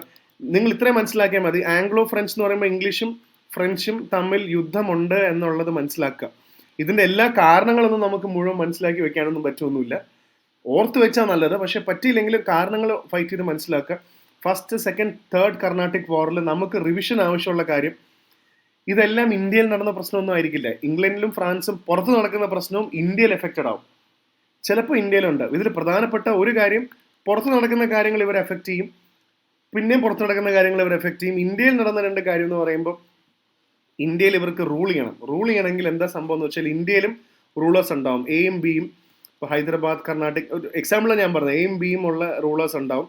സോ ഇവർ രണ്ടുപേരും അങ്ങോട്ടും ഇങ്ങോട്ടും ഫൈറ്റ് ചെയ്യുന്ന ശത്രുക്കളാണ്. പക്ഷെ ഇവർ രണ്ടുപേരും കൂടെ ചേർത്തെടുക്കുന്ന ലാൻഡ് എന്ന് പറയുന്നത് വലിയ ഏരിയ ആണ് ഇവർ രണ്ടുപേർക്കും. സോ ഒബ്വിയസ്ലി ഇംഗ്ലീഷുകാർ വിചാരിക്കും ഞാൻ എനെ സപ്പോർട്ട് ചെയ്യാം, ഫ്രാൻസുകാർ വിചാരിക്കും ഞാൻ ബീനെ സപ്പോർട്ട് ചെയ്യാം. അപ്പോൾ അവർ രണ്ടുപേരുടെ തർക്കത്തിൽ രണ്ടുപേരും ഭാഗമായി അവർ അങ്ങോട്ടും ഇങ്ങോട്ടും ഫൈറ്റ് ചെയ്ത് ആരെങ്കിലുമൊക്കെ ജയിച്ച്, ഇപ്പോൾ എ ജയിച്ചു കഴിഞ്ഞാൽ ഈ എ എന്ന് പറയുന്നത് ഇംഗ്ലീഷുകാരോട് എന്നും കടപ്പെട്ടിരിക്കും. അപ്പോൾ ഈ സ്ഥലമെല്ലാം ഇവരുടെ കൺട്രോളിൽ വരും. ഇങ്ങനെയാണ് ഇവർ പതുക്കെ ഇന്ത്യ മുഴുവൻ റൂൾ ചെയ്തെടുത്തത്. മനസ്സിലായെന്ന് വിചാരിക്കുന്നു. അപ്പോൾ ആരെങ്കിലും പോയി സപ്പോർട്ട് ചെയ്യണമല്ലോ. അപ്പോൾ അങ്ങനെ നടന്ന പ്രധാനപ്പെട്ട ഇതിൽ ഈ ബാറ്റിലിൻ്റെ കാരണങ്ങൾ ഓർത്തിരിക്കാൻ പറ്റിയില്ലെങ്കിലും ഏറ്റവും ഇമ്പോർട്ടൻ്റ്ലി ഓരോന്നിനും ഓരോ ബാറ്റിലിൻ്റെ പേരോ അല്ലെങ്കിൽ ട്രീറ്റിയോ ഇമ്പോർട്ടൻ്റ് ആണ്. യുദ്ധം കഴിയുമ്പോൾ ഒരു ട്രീറ്റി ഒപ്പിടും, സന്ധി ഒപ്പിടും. അതിനുശേഷം ഒരു ബാറ്റിലിൻ്റെ പേരുമുണ്ട്. ഇത് ഓർത്ത് വെച്ചാൽ, ഇത് പരീക്ഷയ്ക്ക് ചോദിച്ചിട്ടുണ്ട്, പരീക്ഷയ്ക്ക് പ്രീവിയസ് ഇയർ ക്വസ്റ്റൻ ആണ്. ഇപ്പോൾ first Carnatic war, battle of Saint Thome, very important. Second Carnatic war, Robert versus Clive. Third Carnatic വാറിലാണ് battle of Wandiwash. So battle of Saint Thome, battle of Wandiwash third Carnatic വാറിലാണ്. ട്രീറ്റി ഓഫ് പാരീസ്, ഇതിൽ ആര് ജയിച്ചു എന്നൊക്കെയുള്ള കാര്യങ്ങൾ ബേസിക് ആയിട്ട് നമ്മൾ വെക്കുക എന്നുള്ളതാണ് ഇതിലെ മേജർ ആയിട്ടുള്ള പോയിന്റ്സ്. അപ്പോൾ അത് നിങ്ങൾ കൃത്യമായിട്ട് ഓർത്ത് വെക്കുക. ഈ ബാറ്റിൽ പരീക്ഷയ്ക്ക് ചോദിച്ചിട്ടുണ്ട്. ഇത് മുഴുവൻ കഥ അറിയില്ലെങ്കിലും അറ്റ്ലീസ്റ്റ് ഇതിൻ്റെ ട്രീറ്റിയും, ഇപ്പോൾ സെയിന്റ് തോം, വാൻഡി വാഷ്, ഇപ്പോൾ ട്രീറ്റി ഓഫ് പാരീസ് എന്ന് പറയുന്ന ട്രീറ്റീസും കാര്യങ്ങളും, ട്രീറ്റിയും വാറും ഒന്ന് ഓർത്ത് വെക്കാൻ പറ്റിക്കഴിഞ്ഞാൽ അത് നല്ലതാണ്. അത്രയാണ് എനിക്കിവിടെ പറയാനുള്ളത്. ഇപ്പോൾ ഫ്രഞ്ച് ആണെങ്കിൽ തന്നെ ഇതിൽ കണ്ടോ, ആംഗ്ലോ റൈവലറി ഉണ്ടായിരുന്നു. First Carnatic war, treaty of Aix la Chapelle. കണ്ടോ, ഫ്രഞ്ച് ആണ്, എങ്ങനെയാണ് വായിക്കുന്നത് എന്നുള്ളത് രണ്ടാമത്തെ കാര്യം. പക്ഷെ തൽക്കാലം നിങ്ങൾ കർണാട്ടിക് വാർ ആദ്യത്തെ വാർ കഴിഞ്ഞു, ended with treaty of Aix la Chapelle. രണ്ടാമത്തെ സെക്കൻഡ് കർണാട്ടിക് വാർ നടന്നു. തേർഡ് കർണാട്ടിക് വാറിലാണ് ട്രീറ്റി ഓഫ് പാരീസ് വന്നിട്ടുള്ളത്. ഇവിടെ തന്നെ നമ്മൾ നേരത്തെ പറഞ്ഞു, ബാറ്റിൽ ഓഫ് വാൻഡി വാഷ് ആണ് ഇതിനകത്ത് പറയുന്നത്. ബാറ്റിൽ of Van de wash, I think that is clear. ഇവിടെ നടന്ന ട്രീറ്റിയുടെ പേര് നമ്മളിവിടെ ഡിസ്കസ് ചെയ്തിട്ടുണ്ട്. ട്രീറ്റി ഓഫ് പാരീസ് ഉണ്ട്, ആക്സ് ലാ ഷപ്പേലും കൂടെ ഓർത്ത് വെക്കണം. ഇതാണ് നമുക്ക് ഇതിനകത്ത് ആകെ ഓർത്ത് വെക്കേണ്ടത്. പിന്നെ ഇവരുടെ ഫാക്ടറി നമുക്ക് ലാസ്റ്റ് ഓരോരുത്തരുടെ ഫാക്ടറി ആയിട്ട് നിങ്ങൾ കണ്ടുപിടിക്കണം. സോ കണ്ടോ, ഇമ്പോർട്ടൻറ്റ് ഇവൻറ്റ്സ് ആണ്. ഡച്ച് ഈസ്റ്റ് ഇന്ത്യ കമ്പനി വന്ന കാര്യമാണ് പറയുന്നത്. അന്ന് കോർണേലിയസ് ഡി ഹോട്ട്മൻ എന്ന് പറയുന്ന ഒരാൾ ട്രാവലറാണ്, അദ്ദേഹത്തിൻ്റെ പേര് ഓർത്ത് വെക്കണം. ഡച്ച് ഫാക്ടറി മസൂലിപ്പട്ടണം ആന്ധ്രാപ്രദേശിൽ വന്നു. പെറ്റ് പോളി നിസാം പട്ടണം. സോ ഓരോരുത്തർ, പോർച്ചുഗീസുകാർ ഇവിടെ വരുന്നു, ഇംഗ്ലീഷുകാർ സൂരറ്റി വരുന്നു, ഇവർ മസൂലിപ്പട്ടണം. ഓരോ സ്ഥലവും ഫാക്ടറിയും വളരെ ഇമ്പോർട്ടൻ്റ് ആണ്, ഞാൻ പിന്നെയും ആവർത്തിച്ച് പറയുന്നു. ഡച്ച് പിന്നെ ഓരോ ഹെഡ് ക്വാർട്ടേഴ്സ് അവർ പുലിക്കട്ട് എന്ന് പറയുന്ന സ്റ്റൈലിൽ വന്നു. They minted gold coins in India called pagodas. അത് ഇമ്പോർട്ടൻ്റ് ആണ്. ഡച്ചുകാർക്ക് ഇന്ത്യയിൽ പഗോഡ എന്ന് പറഞ്ഞൊരു കോയിൻ ഉണ്ടായിരുന്നു. പിന്നെ ഇന്തോനേഷ്യയിൽ നടന്നൊരു വാറാണ്, ഒരു ബാറ്റിലാണ്, ബാറ്റിൽ ഓഫ് അംബോയിന. ഈ കുറേ കഴിഞ്ഞപ്പോൾ ഇംഗ്ലീഷും ഡച്ചും തമ്മിൽ ഫൈറ്റ് ഉണ്ടായി. ഒബ്വിയസ്ലി ഇംഗ്ലീഷ് ജയിച്ചു, ഡച്ചുകാരെ തോപ്പിച്ച് കളഞ്ഞു. അപ്പോൾ ഇവർ പതുക്കെ എന്താണെന്ന് വെച്ചാൽ, ഇംഗ്ലീഷുകാർ ഡച്ചുകാരെ, ഇന്ത്യയിൽ ഇനി സ്കോപ്പ് ഇല്ല, വളരെ കുറച്ച് സ്ഥലത്ത് മാത്രമായിട്ട് ഇവർ ഇന്തോനേഷ്യയും അങ്ങോട്ടുള്ള സ്ഥലങ്ങളിലേക്ക് ഡച്ചുകാർ പോകാൻ തുടങ്ങി, ഇംഗ്ലീഷ് ഇല്ലാത്ത സ്ഥലത്ത്. സോ ബാറ്റിൽ ഓഫ് അംബോയിന വളരെ പ്രധാനപ്പെട്ട ഒരു ബാറ്റിലാണ്, ബാറ്റിൽ ഓഫ് അംബോയിന. പിന്നെ ക്യാപിറ്റൽ പുലിക്കട്ട് നാഗപട്ടണത്തിലേക്ക് മാറ്റി. So always remember Masulipatnam, Nagapattinam, Pulicat, ഇതൊക്കെ ഇവിടെയാണ്. പിന്നെ battle of Bedara, English defeated the Dutch in this war, ending the Dutch power in India. So battle of Amboina and battle of Bedara എന്നൊക്കെ പറയുന്നതെല്ലാം ഡച്ചുകാരായിട്ടുള്ള കാര്യങ്ങളാണ്. അതാണ് ഇതിനകത്ത് കൊടുത്തിരിക്കുന്നത്. അപ്പോൾ ആദ്യത്തെ ഫാക്ടറി ഞാൻ പറഞ്ഞു മസൂലിപ്പട്ടണത്തിലാണ്. മച്ചിലിപ്പട്ടണം ഡച്ചുകാരുടെ, ഇത് ഇംഗ്ലീഷുകാരുടെ ഫാക്ടറിയാണ്. ഒപ്പം ഫസ്റ്റ് പാച്ച്ലി ഇൻ മച്ചിലിപ്പട്ടണം. ഈ മസൂലിപ്പട്ടണം ഒരു പോപ്പുലർ സിറ്റിയാണ്, അവിടെ വന്നു. പിന്നെ പതുക്കെ സൂരറ്റിലേക്ക് വന്നു. 1911 മസൂലിപ്പട്ടണത്തിന് ഇംഗ്ലീഷുകാർ വന്നു.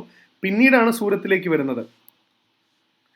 സൂരത്തിലേക്ക് വന്നു, പിന്നെ ഒറീസയിലേക്ക് വന്നു, പിന്നെ മുഗൾ കോട്ടിൽ നിന്നൊക്കെ ഗ്രാൻറ്റ് കിട്ടി. പതുക്കെ അങ്ങോട്ട് അവർ ഗ്രോ ചെയ്ത് വന്നു. അപ്പോൾ ഫാക്ടറീസ് ഓർത്ത് വെക്കുക. സോ ഇത് ഇമ്പോർട്ടൻ്റ് ആയിട്ടുള്ള ഇംഗ്ലീഷ് ഈസ്റ്റ് ഇന്ത്യ കമ്പനിയുടെയാണ്. ക്വീൻ എലിസബത്ത് ചാർട്ടർ കൊടുത്തു. കേപ്പ് ഓഫ് ഗുഡ് ഹോപ്പ് വഴി ഞാൻ ഇപ്പോൾ പറഞ്ഞു. ഇനി പ്രധാനപ്പെട്ട കുറച്ച് ആൾക്കാരുടെ പേരുകൾ, ക്യാപ്റ്റൻ ഹോക്കിൻസ്. ഇതെല്ലാം പരീക്ഷയ്ക്ക് ചോദിച്ച പേരുകളാണ്, PYQ ആണ്. പരീക്ഷയ്ക്ക് ചോദിച്ചിട്ടുണ്ടോ ഏതൊക്കെ ട്രാവലേഴ്സ് ആണ്? Captain William Hawkins was a first Englishman. He came to India. ജഹാംഗീറിന്റെ കോർട്ടിലാണ് വരുന്നത്. ഈ സമയം നമ്മൾ മനസ്സിലാക്കേണ്ടത് ഇംഗ്ലീഷും മുഗൾസ്, പോർച്ചുഗീസ് ആണെങ്കിലും മുഗൾസും തമ്മിലുള്ള റിലേഷൻ വളരെ ഇമ്പോർട്ടൻ്റ് ആണ്.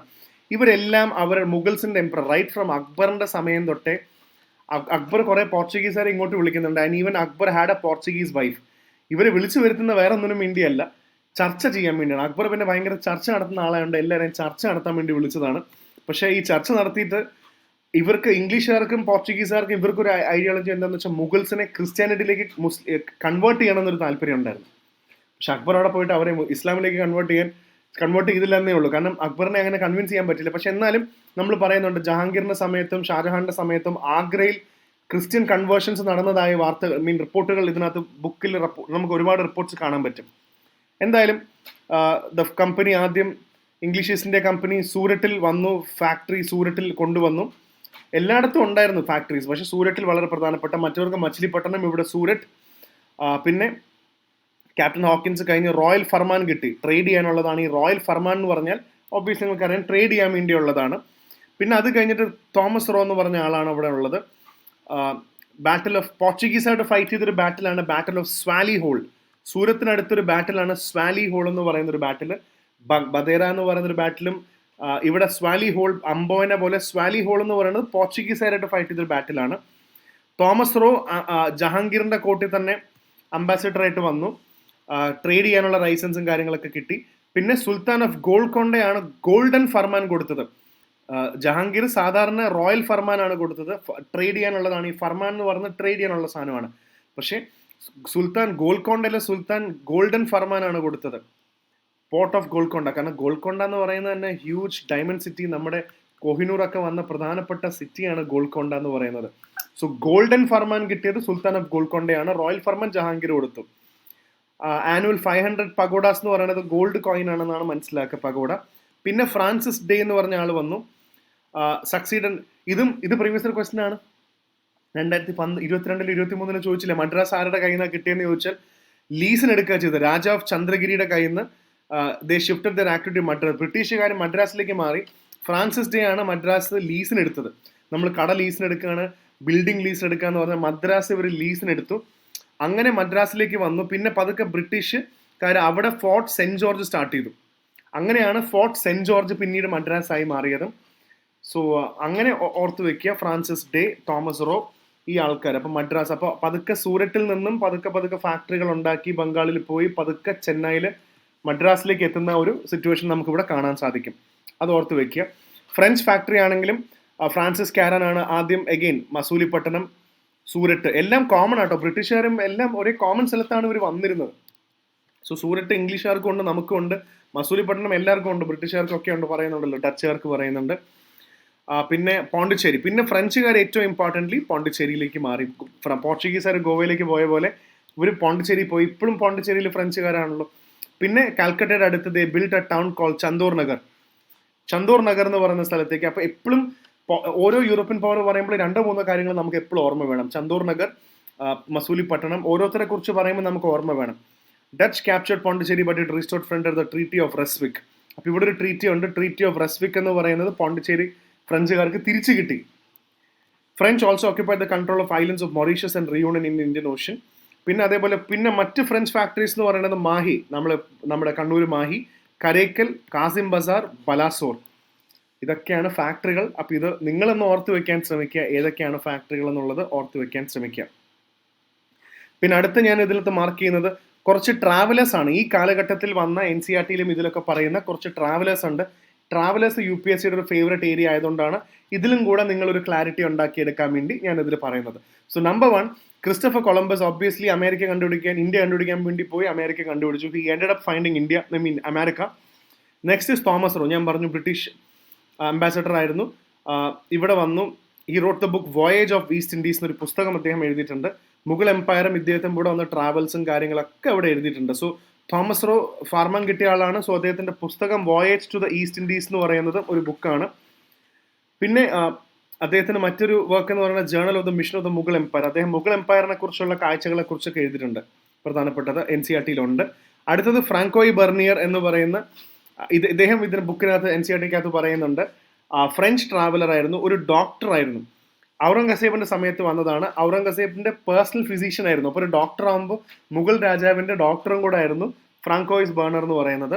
അദ്ദേഹത്തിന്റെ പുസ്തകങ്ങൾ travels in Mughal empire, history of the great rebel in the state of great Mughal empire, travels in the Mughal empire. അപ്പോൾ വോയേജ് ഓഫ് ഈസ്റ്റ് ഇന്ത്യസും മിഷൻ ടു മുഗൾ, ഈ രണ്ട് പേരും കൺഫ്യൂഷൻ ആവാൻ സാധ്യതയുണ്ട്. പക്ഷെ മുഗൾസിനെ കുറിച്ച് ഒരുപാട് എഴുതിയിട്ടുള്ളത് ഫ്രാങ്കോയ് ബർണർ ആണ്. അദ്ദേഹം അവിടുത്തെ ഡോക്ടറും കൂടെ ആയിരുന്നു. തോമസ് റോ ഇവിടെ വന്ന കോൺസ്പിരസീസിനെ കുറിച്ചിട്ടും ചതികളെ കുറിച്ചിട്ടും കാര്യങ്ങൾ, മുഗളിന്റെ യാത്രകളെ കുറിച്ചൊക്കെ എഴുതിയിട്ടുണ്ട്. പിന്നെ അടുത്തതാണ് ടവർണിയർ അല്ലെങ്കിൽ ടാവനിയർ എന്ന് പറയുന്ന ജീൻ ബാപ്റ്റെ ടവർണിയർ. ഇദ്ദേഹം ഒരു ഫ്രഞ്ചുകാരനായിരുന്നു. ഇന്ത്യ 6 പ്രാവശ്യം വിസിറ്റ് ചെയ്തിട്ടുണ്ട്. 1600 കാലഘട്ടത്തിലാട്ടോ. അപ്പോൾ ആ ഒരു നമുക്ക് വേണമെങ്കിൽ കാണാൻ പറ്റും. ഫ്രഞ്ചുകാർ ഇന്ത്യയിൽ വരുന്നതിന് മുമ്പേ 1664 ഫ്രഞ്ച് ഈസ്റ്റ് ഇന്ത്യ കമ്പനി വരുന്നത്. പക്ഷെ അതിന് മുന്നേ ഫ്രാൻസുകാർ ട്രാവലേഴ്സ് ആയിട്ട് വന്നിരുന്നു എന്ന് നമുക്ക് മനസ്സിലാക്കാൻ പറ്റും. ഇദ്ദേഹത്തിന്റെ ബുക്കാണ് travel in India.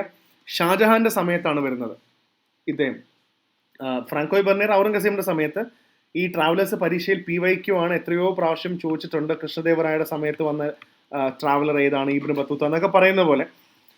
So discuss about diamond mines. ഇദ്ദേഹത്തിന്റെ സമയത്താണ് he was a trader of diamond and also first European discover diamond mines in India. ഈ ടവർണിയർ എന്ന് പറയുമ്പോൾ നിങ്ങൾ ഡയമണ്ട് ഓർത്താൽ മതി. ഡയമണ്ട് മർച്ചന്റ് ആയിരുന്നു. പിന്നെ മനുക്കി, he fled from Venice at the age of 14 and came to India when he got an opportunity to join the army of Dara Shikoh. Dara Shikoh എന്നൊക്കെ പറയുമ്പോൾ ഷാജഹാൻ ഔറംഗസേബിന്റെ സമയത്തുള്ളത് തന്നെയാണ്. അവരുടെ ഔറംഗസേബിന്റെ ബ്രദറായിട്ട് ദാരാ ഷുക്കോവിന്റെ സമയത്ത് അദ്ദേഹത്തിന്റെ ആർമിയിൽ ഉണ്ടായിരുന്നതാണ് മനുക്കി എന്ന് പറയുന്നത്. He became medical practitioner, remain in India. Storia do Mogor, South ഇന്ത്യയെ കുറിച്ചിട്ടും ഒരുപാട് കാര്യങ്ങൾ ഇദ്ദേഹം ഗോസിപ്സും എക്സാജറേഷൻസ് ഒക്കെ ഒരുപാട് കാര്യങ്ങൾ പറഞ്ഞിട്ടുണ്ട്. മനുക്കി എന്ന് പറഞ്ഞ ആള്. So Tavernier, Manucci. പിന്നെ ജീൻ അല്ലെങ്കിൽ ജോൺഡെ തെവനോട്ട് എന്ന് പറയുന്ന ഫ്രഞ്ച് ട്രാവലർ ഉണ്ട്. He was also in Mughal empire. ഗോൾക്കൊണ്ടയും ഔറംഗസേബിന്റെ സമയത്താണ് തെവനോട്ട് വന്നിട്ടുള്ളത്. So Thevenot, Manucci, Tavernier, Francois Bernier, Thomas Roe, ഇങ്ങനെ കുറേ ആൾക്കാരുണ്ട്. ഇവരെ കുറിച്ചിട്ടും ഒരു കാര്യം ഓർത്ത് വെക്കണം. കാരണം ഈ ഒരു ഏരിയ നിന്ന് ചിലപ്പോൾ ഇതൊന്നും ആയിരിക്കില്ല ചിലപ്പോൾ അവർ ചോദിക്കുന്നത്. ഈ ട്രാവലേഴ്സിനെ കുറിച്ചിട്ട് എക്സസീവ് ആയിട്ട് നിങ്ങൾ ഇതൊന്ന് വായിച്ചു നോക്കുക. ഇതും കൂടെ നിങ്ങൾ ഇതിനകത്തുനിന്ന് ജസ്റ്റ് ഒന്ന് ഓടിച്ച് നോക്കേണ്ടതാണ്. ഓക്കെ, സോ അതൊരു കാര്യമാണ്. ആൻഡ് നമുക്ക് ഒരു കാര്യം കൂടെ ഞാൻ ഇതിനകത്ത് പറയാൻ വിട്ടുപോയതാണ്. ഞാൻ ഇതിനകത്തൊരു MCQ സെറ്റും കൂടെ ഇതിനകത്ത് വെച്ചേക്കാം. നമ്മുടെ പ്രാക്ടീസിന് വേണ്ടി ഒരു MCQ സെറ്റ്, പോർച്ചുഗീസുകാരുടെയും യൂറോപ്യൻ പവേഴ്സിൻ്റെ ഒരു MCQ കൂടെ ഞാൻ ഇതിനകത്ത് ആഡ് ചെയ്യാം. നിങ്ങളൊന്ന് സോൾവ് ചെയ്യാൻ ശ്രമിച്ചാൽ മതി. ഓക്കെ, അത് അയച്ചു തരാം. അതും കൂടെ നിങ്ങൾ ചേർത്തൊന്ന് സോൾവ് ചെയ്താൽ മതി എന്നല്ലേ. ഓക്കെ, ഇതായിരുന്നു വലിയൊരു ചാപ്റ്റർ. അപ്പോൾ ഈ ചാപ്റ്ററിൽ അവസാനിക്കുന്നതിന് മുന്നേ ഒരു കാര്യം കൂടെ നിങ്ങൾ നോക്കേണ്ടത്, എങ്ങനെയാണ് ഇംഗ്ലീഷുകാർ ഇത്രയും പവർഫുൾ ആയതെന്നുള്ളതും ഒരു മെയിൻസ് ചോദ്യമാണ്. ഇവിടെ ഞാനത് ആവർത്തിക്കുന്നില്ല, പക്ഷെ പ്രിലിംസിലും ചോദിക്കാം. എങ്ങനെയാണ് ഇവർ ഇത്രയും വലിയ പവർ ആയതെന്നും കൂടെ നിങ്ങളൊന്ന് ഓർത്ത് വെക്കുക എന്നുള്ളതാണ്. ഒന്ന് ഓർത്ത് വെക്കുക. മറ്റ് എന്ത് കാര്യം കൊണ്ടാണ് ഇപ്പോൾ നമ്മൾ പറയത്തില്ലേ, നേവി പോർച്ചുഗീസുകാരുടെ ആയിരുന്നു ഏറ്റവും ബെസ്റ്റ് നേവി. പക്ഷെ കുറച്ച് കഴിയുമ്പോൾ ഇംഗ്ലീഷുകാർക്ക് അതിലും വലിയ നേവി ഉണ്ടായി. So remember Francis Drake, Spanish armada 1588 സ്പെയിൻകാരെ തകർത്തുകൊണ്ട് ഇംഗ്ലീഷുകാർ മുന്നേറിയപ്പോൾ അത് വലിയൊരു കോൺഫിഡൻസ് ആയിരുന്നു. പിന്നെ എന്താണ്, ഇവർക്ക് നല്ല സാലറി ഉണ്ടായിരുന്നു, സ്ട്രക്ചേർഡ് ആയിട്ടുള്ള പൊസിഷനിങ്. ആർമി ആണെങ്കിലും ലെഫ്റ്റനന്റ്, ക്യാപ്റ്റൻ, മേജർ എന്നൊക്കെ പറയുന്ന വളരെ കൃത്യമായിട്ടുള്ള സംഭവം ഉണ്ടായിരുന്നു. പിന്നെ ഏറ്റവും കൂടുതൽ ഫണ്ട് ഉണ്ടായിരുന്നു. പ്രൈവറ്റ് കമ്പനി ആയതുകൊണ്ട് എപ്പോഴും ഫണ്ട് ഉണ്ട്, ആരോടും ചോദിക്കേണ്ട ആവശ്യമൊന്നുമില്ല. തീരുമാനങ്ങൾ എടുക്കാൻ പറ്റുന്നതായിരുന്നു ഇവർക്ക് ഏറ്റവും വലിയ സക്സസ്. അപ്പോൾ അതും ഓർത്ത് വെക്കുക. അപ്പോൾ ഇനി നമ്മൾ അടുത്ത പ്രധാനപ്പെട്ട ചാപ്റ്ററിലേക്ക് കടക്കുകയാണ്. സോ ഇത് എനിക്ക് തോന്നുന്നു ഇന്ന് ഈ ഒരു ചാപ്റ്ററും കൂടെ നമുക്ക് മെയിനായിട്ടൊന്ന് ഡിസ്കസ് ചെയ്യാം. അല്ലെങ്കിൽ ഞാനിത് ഒരു കാര്യം ചെയ്യും, ഞാനിത് അടുത്ത സെഷനായിട്ട്, അടുത്ത ക്ലാസ് ആയിട്ട് ഇതിന് കംപ്ലീറ്റ് കൊണ്ടുവരാം. ഇമ്മീഡിയറ്റ്ലി നമുക്ക് ഇത്രയും കാര്യങ്ങൾ നിങ്ങളൊന്ന് വളരെ കൃത്യമായിട്ട് പഠിച്ച് നിങ്ങൾക്ക് പോകാവുന്നതാണ്. അപ്പോൾ എനിക്ക് തോന്നുന്നു ഇത് ഞാൻ അടുത്ത സെഷനായിട്ട് ഇമ്മീഡിയറ്റ്ലി അടുത്ത ക്ലാസ് ആയിട്ട് ഇതും കൂടെ ബാക്കിയും കൂടെ ഞാനിത് എടുത്തു തരാം. അപ്പോൾ ഇത്രയും കാര്യങ്ങളിൽ നിങ്ങൾ നോക്കേണ്ട ഒരു കാര്യം, ഒരു സ്ട്രാറ്റജി പാർട്ടെന്ന രീതിയിൽ നിങ്ങൾ നോക്കേണ്ട ഒരു കാര്യം, ഇത്രയും കാര്യങ്ങൾ നിങ്ങൾ ഓർത്ത് വെക്കിയത് നിങ്ങൾ തന്നെ പഠിക്കണം കേട്ടോ. ഇതൊക്കെ പോയി നിങ്ങളൊന്ന് വായിച്ച് നോക്കണം. സോ നമ്മളിത് ഫസ്റ്റ് ഡേ മോഡേൺ ഇന്ത്യ വെച്ചൊന്ന് സ്റ്റാർട്ട് ചെയ്തു. നിങ്ങൾക്ക് ഇനിയും കയറ്റി പഠിക്കാം കേട്ടോ, കയറി പഠിക്കാം. ഞാനിത് ഓരോ പോയിന്റ്സ്, നമ്മൾ എന്ത് പഠിച്ചാലും വെറുതെ പഠിച്ചിട്ട് കാര്യമില്ല. ഇതിനകത്ത് ഇന്ന കാര്യങ്ങളുണ്ട്, ഇതൊക്കെ നിങ്ങൾ അറിഞ്ഞിരിക്കണം. ഓക്കെ, അപ്പോൾ അതാണ് ഇന്നത്തെ പ്രധാനപ്പെട്ട സംഭവം. ഇതിനകത്ത് MCQ, ഞാൻ ഇതിൻ്റെ ഒരു MCQ ലിസ്റ്റിംഗ് ഞാൻ ഇതിനകത്ത് മാർക്ക് ചെയ്തേക്കാം. ഇതിനകത്തൊരു ഡ്രൈവ് കൊടുക്കാം. ആ ഡ്രൈവ് നിങ്ങളൊന്ന് ചെക്ക് ചെയ്ത് നോക്കിയിട്ട് നിങ്ങൾ അതൊന്ന് ഡൗൺലോഡ് ചെയ്തെടുത്താൽ മതി. ഡിസ്ക്രിപ്ഷനിൽ ഞാൻ എല്ലാം കൊടുത്തേക്കാം. Okay, so keep listening to IAS factor. അടുത്ത നമ്മൾ എന്തായാലും 60 days എന്ന് പറയുമ്പോൾ 60 days കൊണ്ടല്ല നമ്മളിത് മൊത്തം കവർ ചെയ്യാൻ പോകുന്നത്. നമുക്ക് ഏകദേശം മുഴുവൻ സിലബസും ഒരു ഓൾമോസ്റ്റ് ഒരു 45 daysനുള്ളിൽ, ഒരു ഒരു 40 ഡേയ്സിനാണ് നമുക്ക് ശരിക്കും പിടിക്കേണ്ടത്. ഒരു 40 ഡേയ്സിനുള്ളിൽ നമുക്ക് എല്ലാം ഒന്ന് റിവൈസ് ചെയ്ത് എത്താം. സമയമെടുത്ത് ചെയ്യണം. ആ 40 ഡേയ്സിൽ നിങ്ങൾക്ക് കറണ്ട് അഫയേഴ്സ് കാര്യങ്ങളെല്ലാം ചെയ്യാൻ വേണം. അപ്പോൾ കുറച്ച് സമയം കൊണ്ട് മാക്സിമം കാര്യങ്ങൾ പഠിക്കുക. ബാക്കിയുള്ള 20 ദിവസങ്ങളിൽ നമുക്ക് നന്നായിട്ട് റിവൈസ് ചെയ്യാനുള്ള കാര്യങ്ങളും സൂപ്പർ റിവിഷൻ എന്ന് പറയുന്ന ഇങ്ങനെയാണ് ഞാൻ ഡിവൈഡ് ചെയ്തിരിക്കുന്നത്. മേ ബി ഒരു 40 ഡേയ്സിനുള്ളിൽ മാക്സിമം കവർ ചെയ്യുക. ബാക്കിയുള്ള ഒരു 20 ഡേയ്സിൽ സൂപ്പർ റിവിഷൻ, ലാസ്റ്റ് മിനിറ്റ് ഉള്ള സൂപ്പർ റിവിഷൻ, ഷോർട്ട് ടേം മെമ്മറിയിൽ റിമെമ്പർ ചെയ്യേണ്ട കാര്യങ്ങളെല്ലാം ഞാൻ ഇതിനകത്ത് തന്നെ ആഡ് ചെയ്ത് തരാം. Okay, so will go. ഇതാണ് നമ്മൾ സ്റ്റാർട്ടിങ് വിത്ത് ദിസ്. ഇനി അടുത്ത ഓരോ സബ്ജക്റ്റും ജോഗ്രഫി, പോളിറ്റി, എക്കണോമി, എൻവയോൺമെന്റ്, ഓരോ ഏരിയാസും നമുക്ക് ഇമ്മീഡിയറ്റ്ലി കവർ ചെയ്ത് പോവാം. Okay, so thank you so much and keep subscribing to IAS ഫാക്ടറിന്റെ ക്ലാസ്സുകൾ കാണാം. Thank U.